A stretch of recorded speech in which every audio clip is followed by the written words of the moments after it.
Bonjour à tous et merci à Sislim pour cette invitation ce matin. D'ailleurs, qui m'a honoré d'un titre qui n'est absolument pas le mien. Je ne suis pas directeur des investissements, mais je suis un des chargés d'investissement au département du secteur privé à la BAD. Alors brièvement, pour donner une petite coloration africaine, ou en tout cas d'Afrique subsaharienne, et pour revenir à la raison pour laquelle certains des pays dans lesquels nous travaillons ont recours à des PPP, d'abord ça répond à un besoin imminent de développement et de financement d'infrastructures. Comme vous savez, l'un des freins les plus importants au développement en Afrique subsaharienne, c'est le manque d'infrastructures. Sur 1 milliard d'habitants, seuls 500 millions d'Africains ont accès à l'électricité. Au niveau du transport routier, par exemple, seul un tiers de la population africaine a accès à une route qui est goudronnée. Donc c'est vous dire un peu l'ampleur des besoins qui se trouvent sur le continent africain. C'est pour faire un peu la différence avec la Tunisie, qui est bien mieux nantie à cet effet. Mais c'est important de le mentionner. D'un autre côté, nous avons aussi des ressources budgétaires qui sont limitées au niveau des États, de par la situation économique de certains d'entre eux. Et donc tout ça, un petit peu, influe sur le besoin d'avoir recours à des systèmes de financement innovants, différents, et en particulier des partenariats tels que les PPP. Alors, peut-être que l'audience ne le sait pas, mais la majorité des pays dans lesquels nous travaillons ont soit une loi PPP, soit un mécanisme équivalent de promotion et de développement des PPP. Certains d'entre eux ont même développé des unités PPP dédiées au développement, l'identification des projets, les transactions, ainsi que la passation de marché avec des privés. Donc c'est quelque chose qui est en route et bien en marche dans plein de pays. Il y a ces processus-là sont à différents niveaux de maturité. Certains pays sont bien plus avancés que d'autres. Nous pensons notamment à l'Afrique du Sud, mais aussi le Sénégal et la Côte d'Ivoire. Juste pour rassurer encore une fois sur les problématiques qui ont été évoquées ce matin.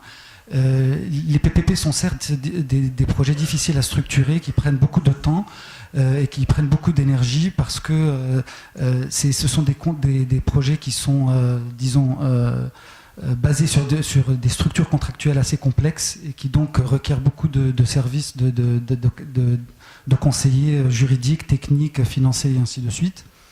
Et que nous, en tant que bailleurs de fonds, et de toute façon toute entité qui est amenée à développer et à considérer des projets en PPP, nous avons 3 tests principaux que nous posons. D'abord le test de l'abordabilité, c'est pas un terme français, c'est plutôt affordability en anglais, mais qui cherche à identifier la personne ou la partie qui va payer pour le projet et comment.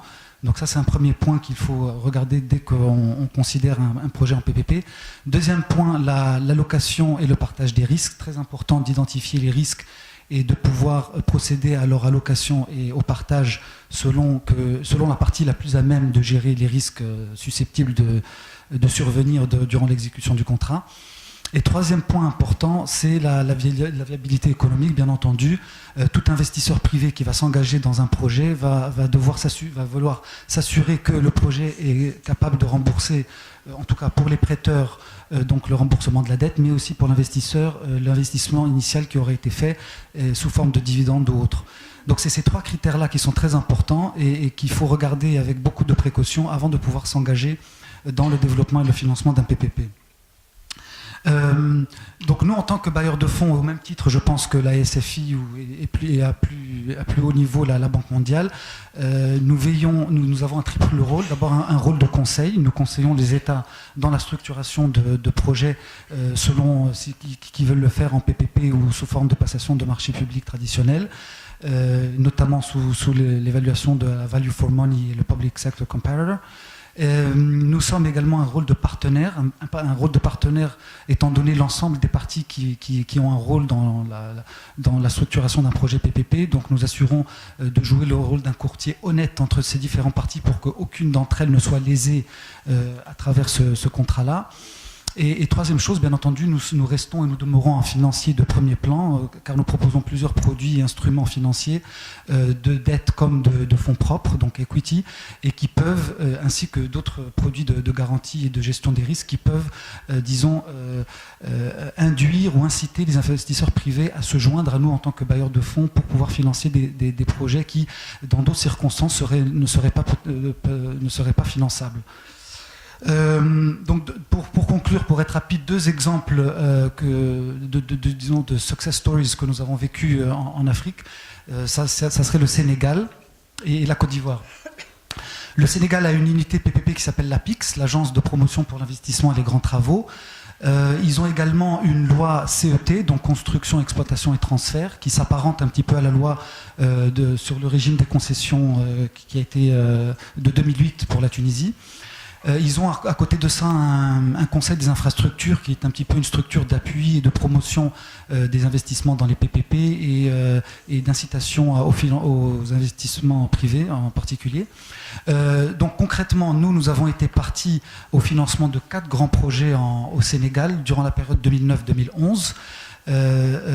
Donc il s'agissait d'un conteneur à terminal sur le port de Dakar, une autoroute de Dakar jusqu'au nouvel aéroport international, l'aéroport international Blaise Diagne de Dakar, ainsi qu'une centrale électrique à charbon. Donc ça c'est un exemple pour dire qu'en l'espace de 2 ans, grâce au mécanisme et à la structure d'un PPP, donc de lever des fonds privés sur une base, dans le cadre d'un contrat à long terme, il est possible de développer et d'exécuter des grands projets structurants qui peuvent vraiment booster la croissance économique locale et nationale dans un espace de temps assez relativement court. Donc c'est ça aussi l'avantage des PPP, c'est l'accélération de l'exécution des projets et leur impact sur le développement économique et social dans un laps de temps assez réduit.